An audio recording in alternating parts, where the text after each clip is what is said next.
Olá pessoal, bom dia, boa tarde, boa noite. Vamos para a nossa última aula da disciplina de máquinas e sistemas térmicos, né? Comentar um pouquinho sobre educação ambiental e controle de emissão de poluentes. A gente viu muito sobre máquinas térmicas, né? Sobre como elas funcionam e geralmente isso envolve a queima de algum combustível, apesar de não sempre, né? Eu posso ter máquinas térmicas que usam ah, energia de termosolar, por exemplo. Mas quando eu tenho queima de combustíveis, eu tenho que trabalhar daí com a parte de controle de emissão de poluentes. Então vamos ver um pouquinho sobre o tema. Uns conceitos sobre, por exemplo, o meio ambiente, né? O conjunto de condições, leis, influências e interações de ordem física, química e biológica que permite, abriga e rege a vida em todas as suas formas. Esse material eu vou deixar disponível para vocês, né? Vocês podem depois ler com um pouco mais de calma. Mas eu tenho algumas definições aqui sobre o meio ambiente. Eu posso ter recursos naturais renováveis, onde eles podem ser obtidos sem limitação, não correm o risco de se esgotarem em determinado momento. Então, apesar da energia solar, a gente saber que ela vai se esgotar algum dia, isso é numa ordem de grandeza muito além da vida humana, né? Então a gente tem muito tempo ainda de energia solar para ter que se preocupar com isso agora. Energia eólica também, a energia eólica ela é gerada através da energia solar, né? Como se o planeta Terra fosse uma usina de energia solar que gera vento, vida e outras energias, né? A única energia que única não, né? Mas alguns exemplos de energia que não são decorrentes diretamente no momento de energia solar são a geotérmica, né, que vem da energia dentro da Terra, e a energia nuclear, né, que já vem dos elementos. Mas de resto, que eu lembro, elas são derivadas daí da energia solar, de uma forma indireta. E recursos não renováveis são limitados e objetos de extinção, né? Por exemplo, petróleo e carvão mineral. Eles têm origem, ah, em alguns casos, biológica, soterrar, alguma floresta foi soterrada e virou algum carvão mineral, né? Tem carvão fóssil, tem petróleo, tem alguns componentes que foram gerados ao longo do tempo, né? Mas eles não são a ordem de grandeza do tempo que levou para gerar eles não é a mesma que a gente consome. Então, se a gente começar a tentar gerar naturalmente não naturalmente, mas artificialmente esse tipo de combustível agora, isso vai ser muito além, eles vão ser gerados muito além do que a gente vai, num período de tempo que a gente vai consumir eles. Né? Eles levam coisa de milhares de anos, milhões de anos, e a gente consome eles numa taxa muito mais rápida, certo? Algumas outras definições, por exemplo, a gente tem a matriz energética, que representa o conjunto de fontes de energia disponíveis para movimentar carros, né, comida no fogão, gerar eletricidade, seria o cenário geral. E a gente tem a matriz elétrica, que ela está envolvida só com a geração de energia elétrica, certo? Então, a matriz elétrica é parte da energética, mas a energética pega o total. Né? Quando tu queima gasolina para movimentar um carro, que está um absurdo de cara a gasolina agora, né? Isso faz parte da matriz energética. Está transformando a energia térmica ali, energia química da combustão, em energia térmica e energia mecânica para movimentar o carro.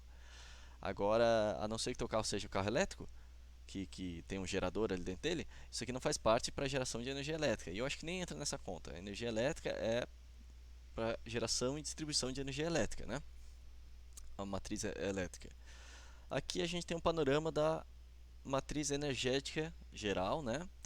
Mundial em 2016 e brasileira aqui de 2017 para comparar, né, o que a gente tem. Então a gente pode ver que o Brasil ele usa bastante petróleo e derivados, né? Todos os países usam muito ainda isso aqui.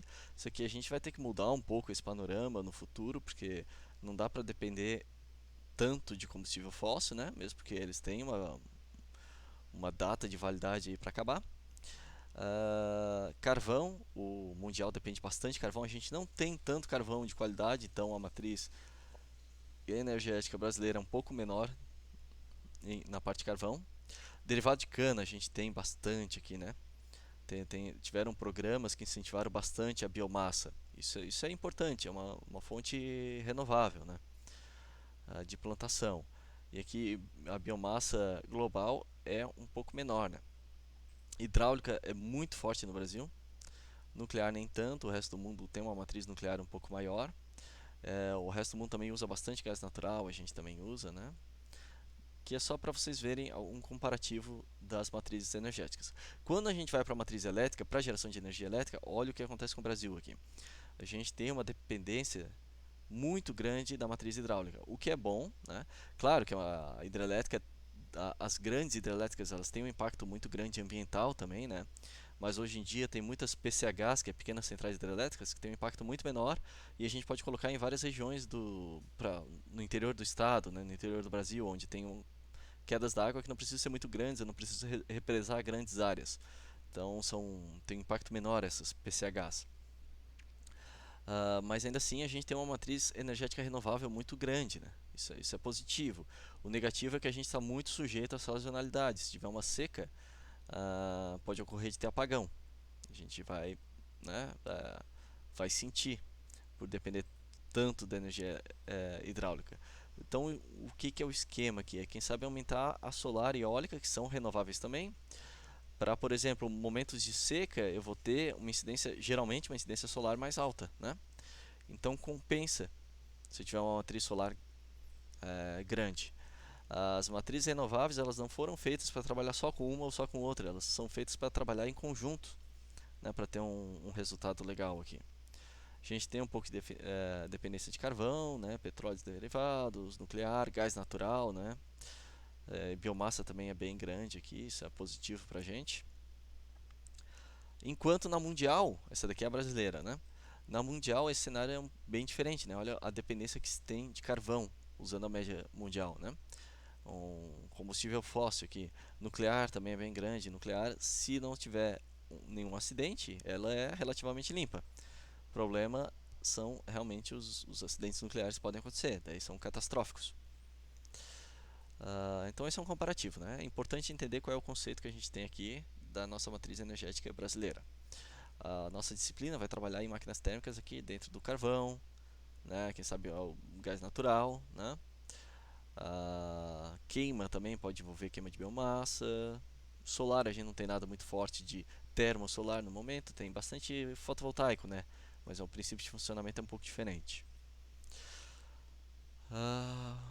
As fontes não renováveis são as maiores responsáveis por emissão de gases do efeito estufa. A gente vai ver um pouco mais sobre efeito estufa nessa aula. Então a gente tem aqui o panorama renovável e não renovável para o Brasil, 2016, e para o mundo. Essa aqui seria a minha matriz geral e aqui a matriz elétrica. Então o Brasil tem uma matriz elétrica bem renovável. Eu escolhi a cor, exatamente a cor ali atrás, né? Não dá para ver. Bem renovável, né? Isso é bem positivo. Mas isso aqui está um pouco desatualizado, mas foi o que eu encontrei de dados. Tem que dar uma atualizada depois. Conservação, preservação e desenvolvimento sustentável, só para ter mais uns conceitos, né? Então, o que é o desenvolvimento sustentável? É aquele que proporciona o desenvolvimento econômico de país e deve atender às necessidades presentes da sociedade sem comprometer gerações futuras. Então, tem que ter um balanço entre conservação e preservação, né? Na verdade, a conservação é permitir a exploração econômica sem destruir o meio ambiente. Na verdade, tem que trabalhar aqui dentro, né? A preservação, eu proíbo qualquer tipo de exploração. Então, o desenvolvimento sustentável tem que saber o que preservar e o que eu posso trabalhar conservando. Então, ele vai ser uma intersecção entre o ecológico, social e econômico. Né? Aqui dentro eu tenho o sustentável. Ok? Gestão ambiental a gente não vai entrar nesse tema, né, mas é para vocês saberem que existe, né, toda uma parte que estuda a gestão ambiental, as ISOs, né, que a gente trabalha dentro das empresas, que trabalham nessa parte de interlocução entre a empresa e o meio ambiente, né, e o que é aceitável do ponto de vista sustentável. É o conjunto de atividades da função gerencial de uma empresa que determinam a política ambiental, os objetivos, as responsabilidades e colocam em prática por intermédio de um sistema ambiental. Então, existem sistemas que vão trabalhar com isso aqui, ferramentas, né, para trabalhar com isso. Do planejamento ambiental, do controle ambiental e da melhoria de gerenciamento ambiental. Dessa forma, essa gestão ambiental é o gerenciamento eficaz do relacionamento entre a organização e o meio ambiente. É muito importante isso aqui. cada vez mais importante, né? Cada vez mais se espera que as empresas tenham um planejamento, uma gestão ambiental. Um pouco do panorama geral que a gente tem, que a gente vive, né? Há 2000 anos, a população era de mais ou menos 300 milhões de habitantes, né? Foram necessários 1.600 anos para esse número chegar ao dobro, e hoje em dia a gente está em 7,7 bilhões de pessoas, aproximadamente. É muita gente, né? Então a gente vai ter a degradação de ecossistema, epidemias, isso aqui, ó. Esse slide eu tinha preparado antes da Covid, né? Mas cada vez mais vai ser mais fácil e mais frequente ter epidemias.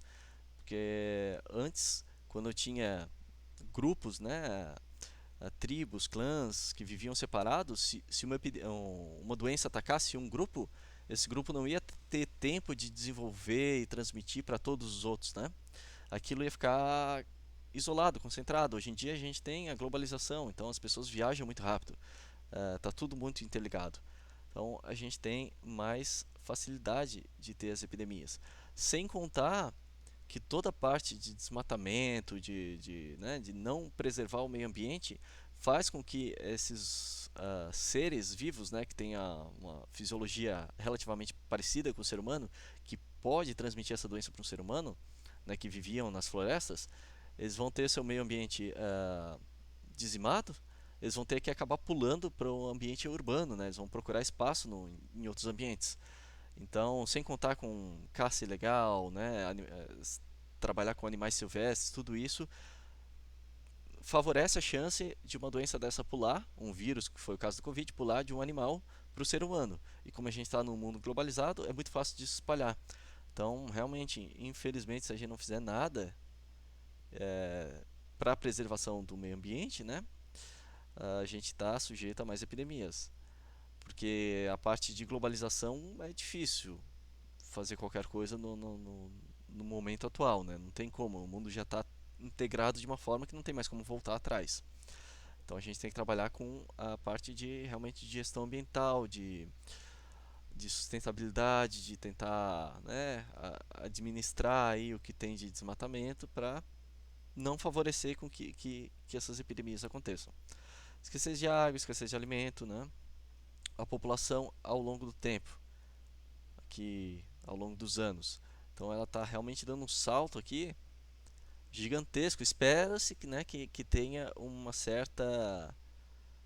certo freio aqui, né? Porque hoje em dia tem todo o impacto social e econômico de se ter filhos, né? Que vai reduzindo, vai freando isso aí. Mas realmente a gente tem uma população muito grande para dar conta. E isso impacta no meio ambiente, né? A média de desastres ambientais ocorridos na década de 70 foi de 90 por ano. Ele saltou mais para 260 eventos por ano na década de 90. Então isso vai aumentando, né, os desastres ambientais, porque a gente influencia o meio que a gente vive, né? A gente faz parte do meio ambiente. Então a gente influencia. Então a gente tem problemas ambientais com a água, por exemplo. ah,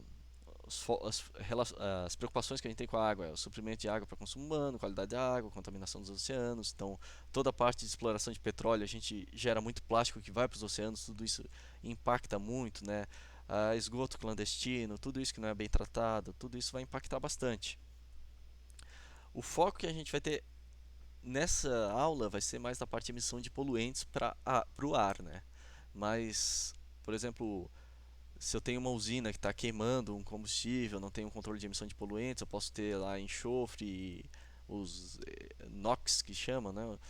Elementos químicos que vão reagir com a atmosfera e vão gerar, por exemplo, a chuva ácida. Isso vai afetar a água também, vai afetar todo o bioma do oceano, né? Resíduos. A gente tem um problema sério com resíduos, né, com lixo. Então, se eu tenho uma disposição inadequada, geração acelerada, esgotamento da capacidade de aterros, tudo isso vai impactar bastante, né? Plástico dura 100, 200, 500 anos, é um elemento que demora para degradar, né? O plástico é complicado. Florestas e a biodiversidade, isso impacta muito. Em 2020 a gente viu muita queimada e realmente foi feio, pessoal. Eu tenho um camarada, fotógrafo, que foi acompanhar isso aí. Ele viajou para acompanhar as queimadas, né? Foi fazer uma cobertura sobre isso. Foi o pessoal que vive na região, viu um impacto muito grande, né? Isso impacta também na parte de chuva, na parte do clima, impacta tudo, mas impacta também aonde os animais viviam.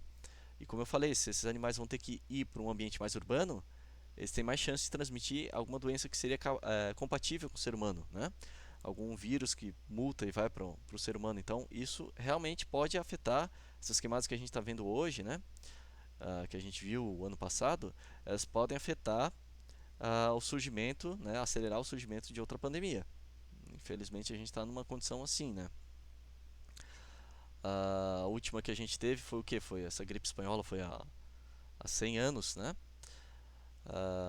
Se assim como a população está crescendo de forma exponencial, esse número de pandemias vai crescer dessa forma também, né? A gente pode ter uma daqui sei lá, 10, 20, 30 anos, né? Então não é o foco da nossa disciplina, não é nem o que a gente estuda aqui.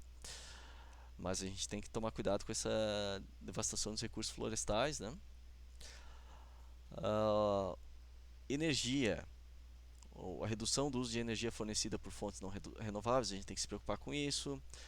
A redução do consumo de energia hidrelétrica aqui também depende, né? A gente pode trabalhar daí com hidrelétricas que não necessitam ter uma barragem muito grande, assim, que tem um impacto muito grande.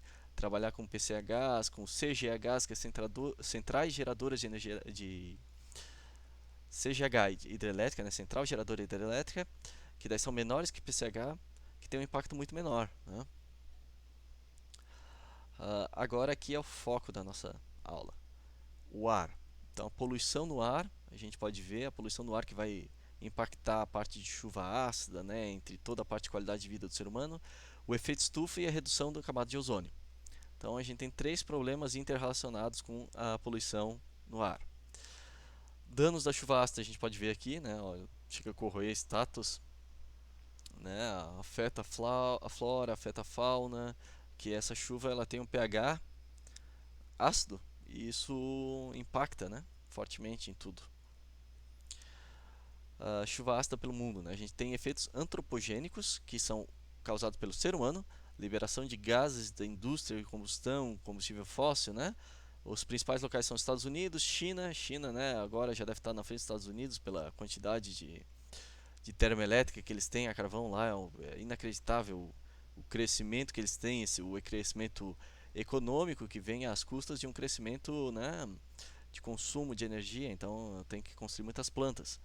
É realmente insustentável o crescimento que a China vivencia e preocupante, né? Japão, Europa e Brasil.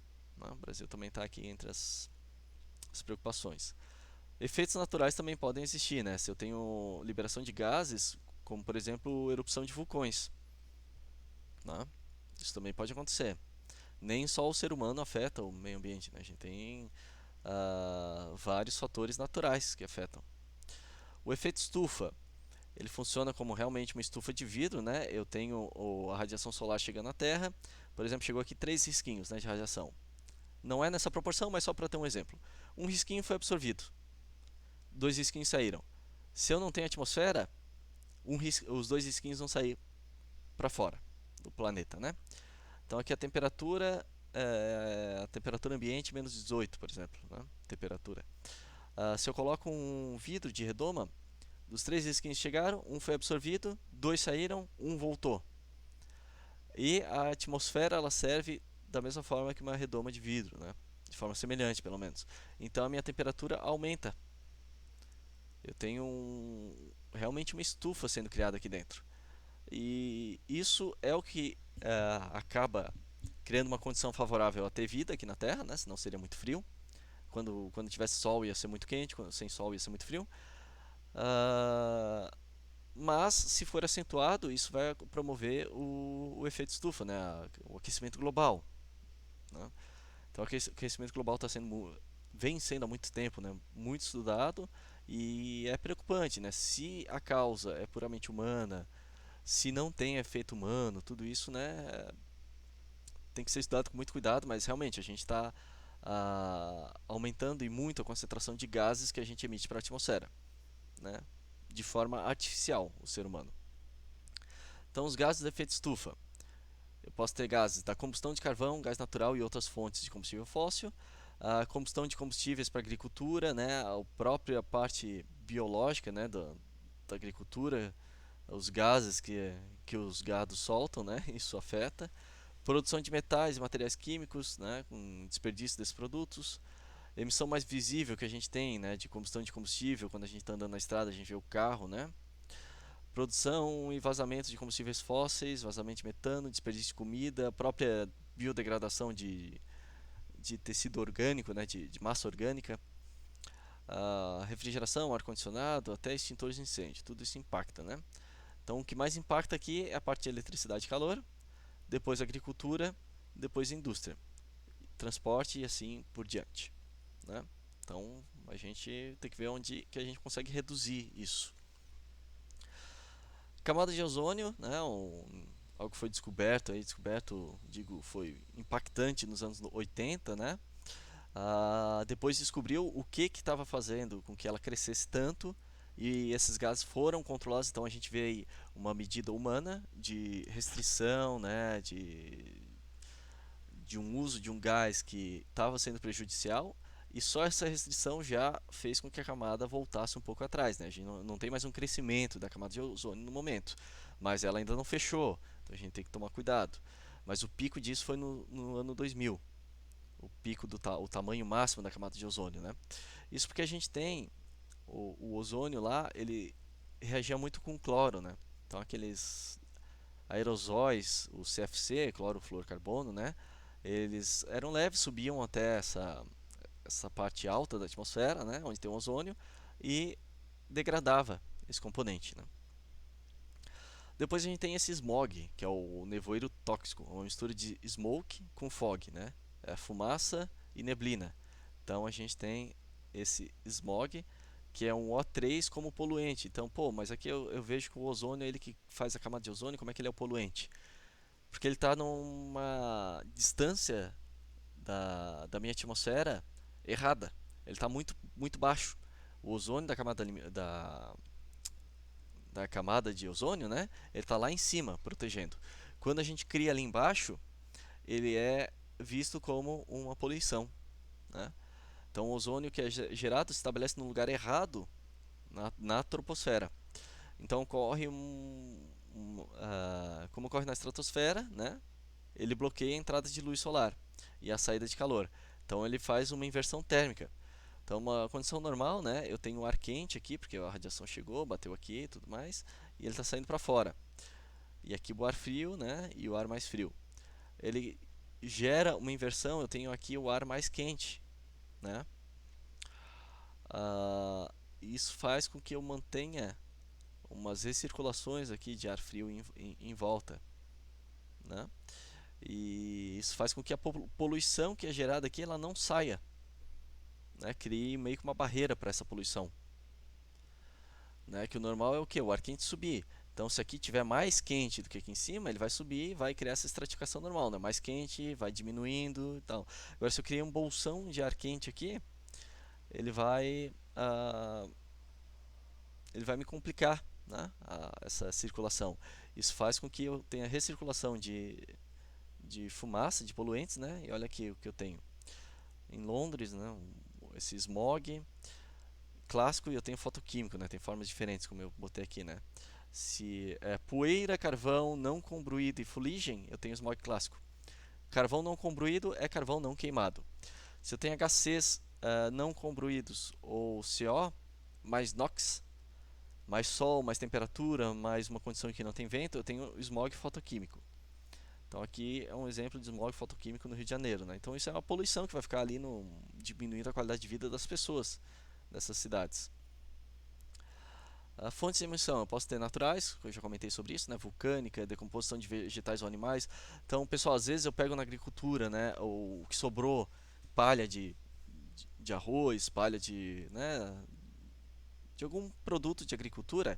Se eu deixar ele se decompor, ele vai gerar metano, né? CH4 e outros gases. Mas vamos usar só o metano como exemplo. O metano ele tem um impacto no efeito estufa muito maior do que se eu queimar ele e transformar em CO2, certo?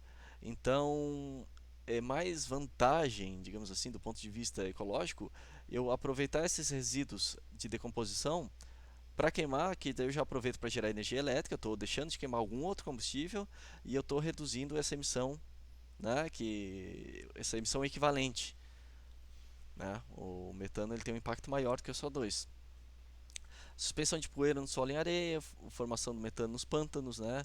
Aerosóis marinhos, descarga elétrica na atmosfera que forma ozônio, tudo isso são emissões naturais. E artificiais daí a gente tem, né?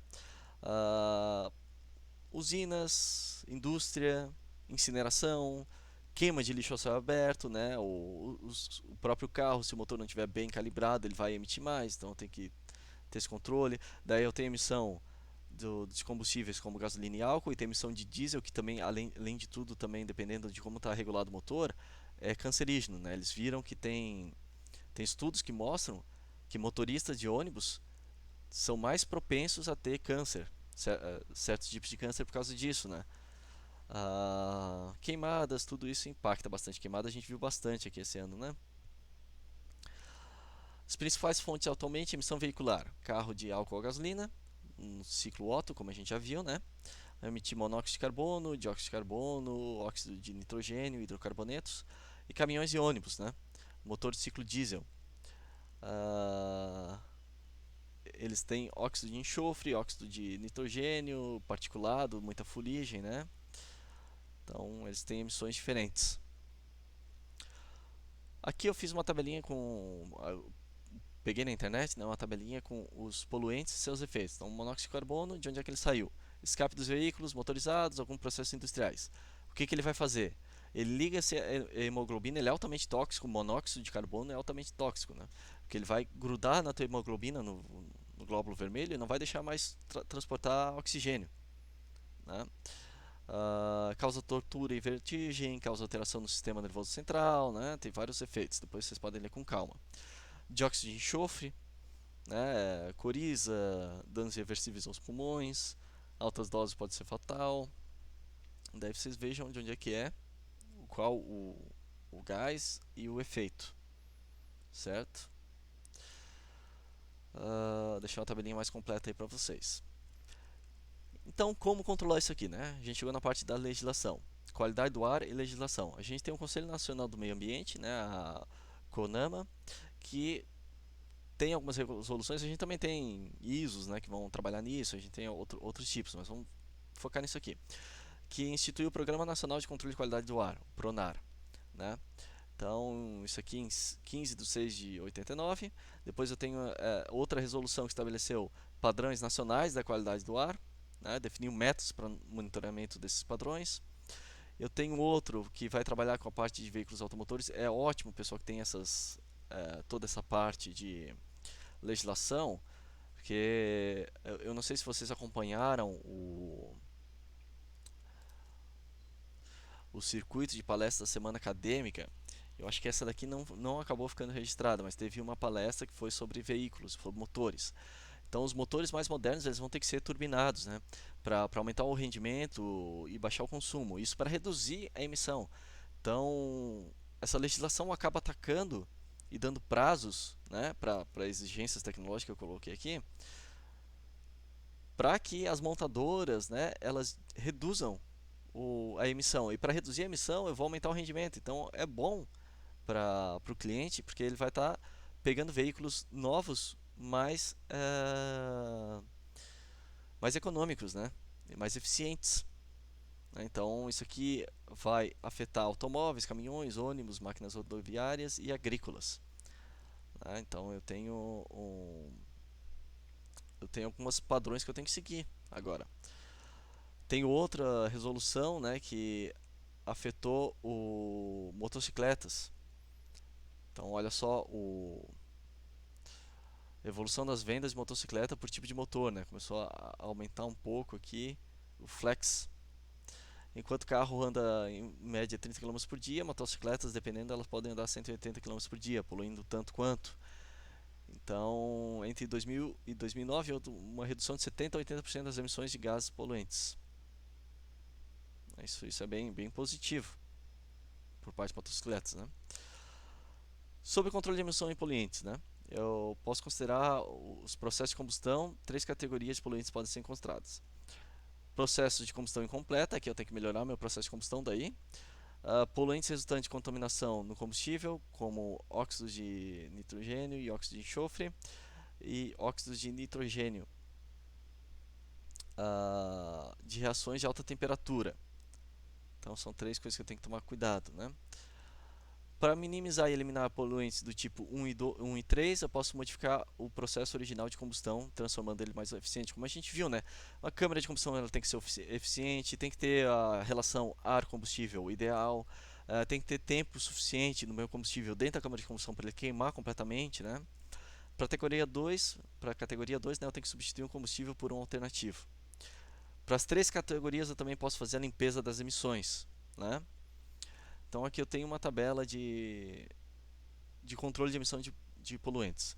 Planejamento territorial e zoneamento, né? Proibição de tipos de indústrias em certas áreas urbanas, né?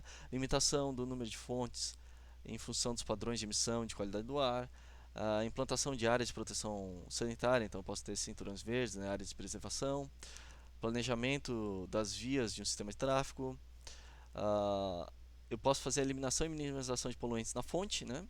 Trocar matéria-prima de combustível por outra de menos poluidora, né? Combustível que não apresente grandes variações, padronizar esse combustível, alteração do processo para um de menor emissão, adequação da manutenção, emprego de um layout adequado, né? Tudo isso aqui vai afetar bastante a manutenção e uso adequado de carros, né? Isso é importante. Concentração de poluentes na fonte para tratamento antes do lançamento. Eu também posso prender eles antes que eles saiam e tentar tratar eles ali. Uso de sistema de ventilação em local com exaustora, né? Diluição e mascaramento dos poluentes. Eu posso colocar chaminés bem elevadas que vão jogar lá para cima da atmosfera, né? Não vai impactar tanto na região ali próxima, né? Equipamentos de controle de poluente. Eu posso ter filtros, né? Posso ter vários mecanismos para tentar controlar isso aqui. Aqui eu vou deixar o material para vocês dar uma lida, né? Mas eu tenho um mecanismo de desenvolvimento limpo. O que eu posso fazer, né? Geração de energia convencional, melhoria na tecnologia do carvão, né? Mudança de combustível, aplicações industriais, uso de fontes renováveis e opções florestais. Quanto à limpeza, eu posso trabalhar com contaminante gasoso ou particulados, né? Eu posso fazer absorção do gás daí, ou alteração química do gás que eu estou soltando. Ou se for particulado, como eu falei, tem aquele precipitador eletrostático nas plantas que eu vou capturar eles trabalhando com filtros, né? Então eu posso reduzir a emissão antes que ele saia para a atmosfera. Então, pessoal, essa foi a nossa última aula, né? Semana que vem a gente tem a nossa segunda avaliação. E na semana de revisão e atividade de recuperação, se alguém ficar em recuperação, a gente conversa sobre como é que vai ser essa atividade. Se não, ainda assim, pessoal, vai ter uma lista de exercícios para vocês entregar da última semana. Seria uma lista de revisão, tá? Eu quero fechar 12 atividades. 12 atividades no nosso curso. Então, uma para cada semana, a 12ª semana a gente fecha com uma atividade. Vai ser um questionário mais simples, até para ver o que vocês acharam desse formato APNP, né? A gente não está muito adaptado a isso aqui. É efetivamente muito pior do que estar numa sala de aula, mas é uma alternativa muito melhor do que não fazer nada ou voltar nas condições atuais que a gente tem, né? De bandeira preta, de alto risco de contaminação, né? Então, é uma alternativa que a gente encontrou viável de trabalhar. Eu espero que vocês tenham conseguido acompanhar o conteúdo, né? E vai ficar disponível no YouTube, então se vocês tiverem futuramente alguma dúvida sobre o funcionamento de algum ciclo, vocês sabem onde buscar esse material. Então é isso, pessoal. Um abraço e até a próxima, né? Até mais.